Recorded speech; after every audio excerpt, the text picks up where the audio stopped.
ಶ್ರೀ ಅನ್ನದಾನೇಶ್ವರ ಸಂಸ್ಥಾನ ಮಠದ 173ನೇ ಜಾತ್ರಾ ಮಹೋತ್ಸವ, ಹಿರಿಯ ಅನ್ನದಾನ ಮಹಾಶಿವಯೋಗಿಗಳವರ 111ನೆಯ ಪುಣ್ಯ ಸ್ಮರಣೋತ್ಸವ, ಪೂಜ್ಯ ಗುರುಗಳವರ ದ್ವಿತೀಯ ಪುಣ್ಯ ಸ್ಮರಣೋತ್ಸವ,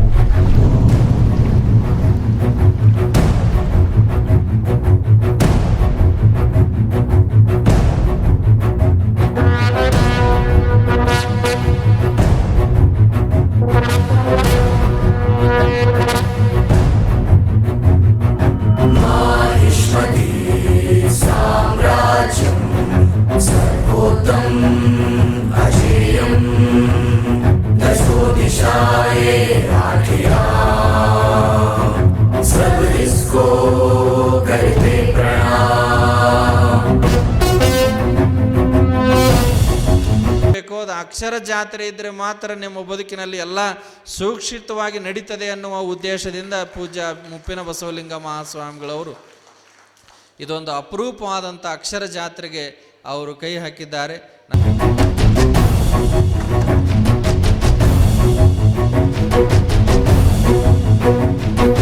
खुशहाली वैभवशाली समृद्धियां निराली,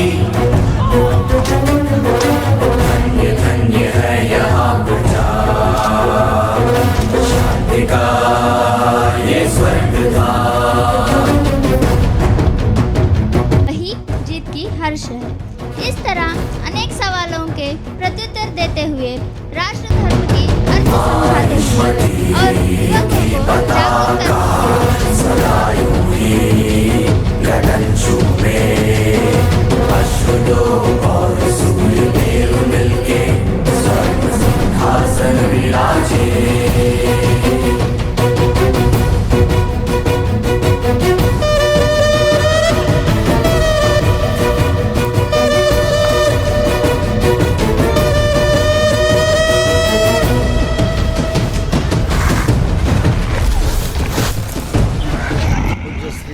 ಅನ್ನದಾನ ಮಹಾಸ್ವಾಮಿಗಳ 111ನೇ ಪುಣ್ಯ ಸ್ಮರಣೋತ್ಸವ, 173ನೆಯ ಈ ಜಾತ್ರಾ ಮಹೋತ್ಸವ ಹಾಗೂ ಅಕ್ಷರ ದಾಸೋಹದ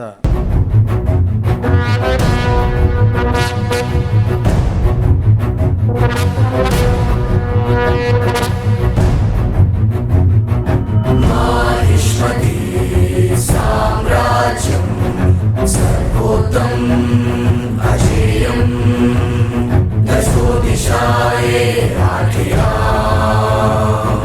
सब इसको करते प्रणाम।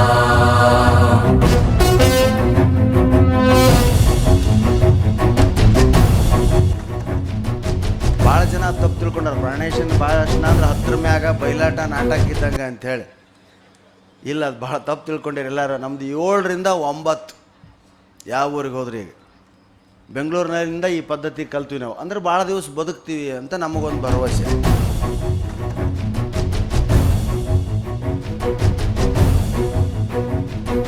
खुशहाली वैभवशाली समृद्धियां निराली, धन्य धन्य है यहाँ प्रजा, शांति का ये स्वर्ग था।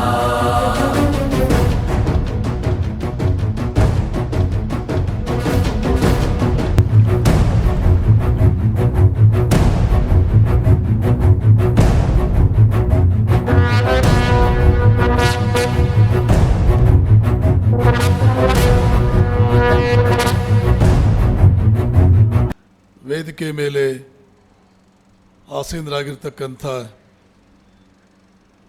ಪೂಜ್ಯರಾದ ಬಸವಲಿಂಗ ಮಹಾಸ್ವಾಮಿಗಳವರಲ್ಲಿ ಪ್ರಣಾಮಗಳನ್ನು ಹೇಳ್ತೇನೆ. ಇಚ್ಛಾಶಕ್ತಿ, ವೇದಗಳಿಗೆ ಭಾಷ್ಯ ಬರೆದಿರ್ತಕ್ಕಂಥ ಸಾಯಣಾಚಾರ್ಯರು ಬರೀತಾರೆ, ಅಗ್ನಿದೇವ ಅಂದರೆ ಇಚ್ಛಾಶಕ್ತಿ. ಇಚ್ಛಾಶಕ್ತಿಗೆ ಮೀರಿರ್ತಕ್ಕಂಥ ದೇವರು ಈ ಜಗತ್ತಿನಲ್ಲಿ ಯಾರೂ ಇಲ್ಲ. ಬೇರೆ ಯಾವ ದೇವರ ಕೃಪೆ ಆದರೂ ಮನುಷ್ಯ ಉದ್ಧಾರ ಆಗಬಹುದು, ಆಗದೇ ಇರಬಹುದು. ಆದರೆ ಇಚ್ಛಾಶಕ್ತಿ ಜಾಗೃತವಾಗಿಬಿಟ್ರೆ ಪ್ರತಿ ಮನುಷ್ಯನು ಜೀವನದಲ್ಲಿ ಉದ್ಧಾರ ಆಗುವುದೇ.